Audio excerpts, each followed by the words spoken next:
We return now to Ukraine and the latest developments on the front line. Joining me for more is MacKay, former lecturer at the University of Kyiv Mohyla Academy. Good evening, sir. Good evening. So how do you read the fight on the front right now? What's the current state of play, and can Russia really afford another offensive? Well, Russia cannot afford another offensive, but that has not stopped them from mounting them. They are willing to take losses that would be unacceptable in any other country.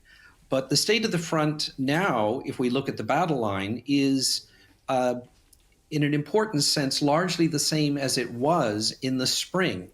We now have the end of the summer offensive. It is the first day of autumn, and we can say that the summer offensive of the Russians was a failure.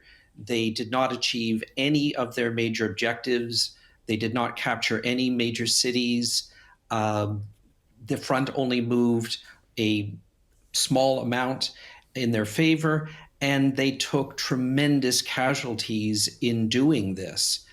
So if we look at the situation on the battlefront, it is the summer offensive this year was as hopeless and as doomed as the one last year. The Russians have fewer men, and they have practically none of the equipment that they had a year ago. That doesn't mean they're not going to mount another offensive in the fall before the weather makes offensive operations almost impossible. But I think we can say that the Ukrainian defenders have done a miraculous job, tremendous job, and a professional one at bringing about this failure of the Russian summer offensive. From a military perspective then, what is Vladimir Putin's thinking here? I mean, is Russia's offensive and offensives to come now all about claiming as much territory as possible before, let's say, a deal is struck, and then Vladimir Putin can say, well, no, this is our land?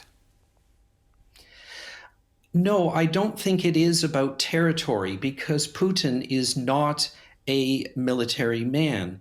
He is a sabotage and disruption agent from the KGB. So he doesn't think in military terms.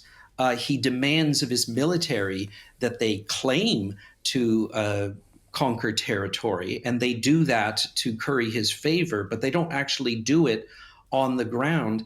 And that's actually not the most important thing to the Russians, because their success is not military. It is not in conquering territory. In fact, that's been a tremendous failure. Their success has been in presenting the propaganda illusion that that Russia can win this war, and to suppress the dawning realization for more and more people that it is in fact a Ukrainian victory that is inevitable and the only way to end this war. So I don't think that the fact that this fall offensive that is coming is doomed is going to affect Putin from mounting it and causing more casualties to his own men. Do you ever see Vladimir Putin waving the white flag? What does he need to do that? For example, does he need to be able to sell a victory to his people at home in some way, shape or form, that he can go back and say from a potential ceasefire deal that he did win?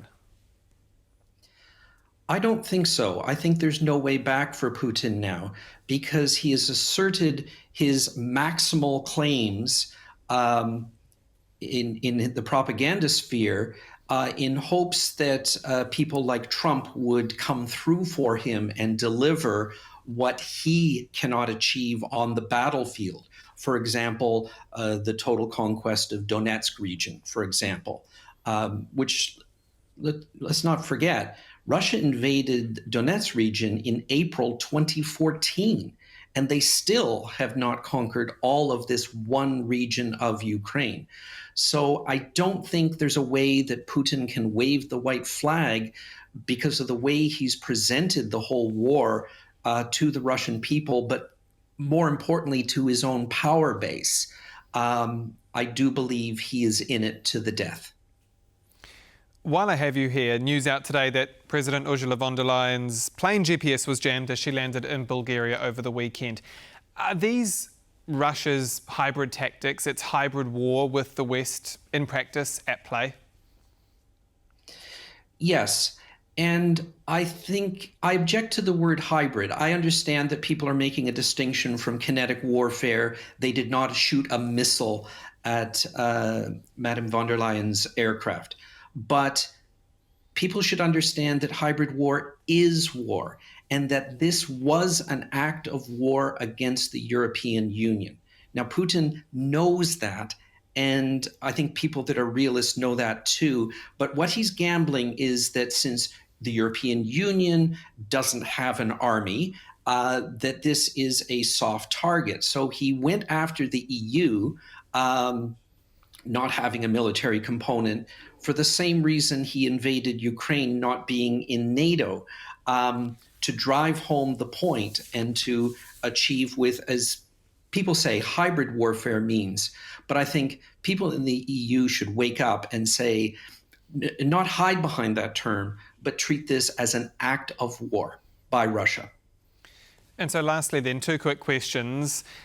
Is Vladimir Putin and Russia at war already with the West? And if this is an attack on Europe, why does that not kick into gear, for example, Article 5, that an attack on one is an attack on all? I don't understand why it doesn't kick in Article 5, because the peace and security of NATO members is being directly threatened, and they should be a call to action. Is Russia at war with the West? Yes. Russia has been saying that their war against Ukraine is in fact a war against what they call the collective West. So they've been saying that all along, and they've been actually acting on it by doing a combination of kinetic warfare in Ukraine and hybrid warfare in other countries. It's all one war to the Russians. So whether we recognize it or not, it is a fact that Russia is at war with the West, and that means NATO. Michael MacKay, former lecturer at the University of Kyiv Mohyla Academy, thank you so much again for your time. Thank you very much. And that's all for World News tonight. Do stay with us here on TVP World. I'm Aaron Darman. Goodbye for now.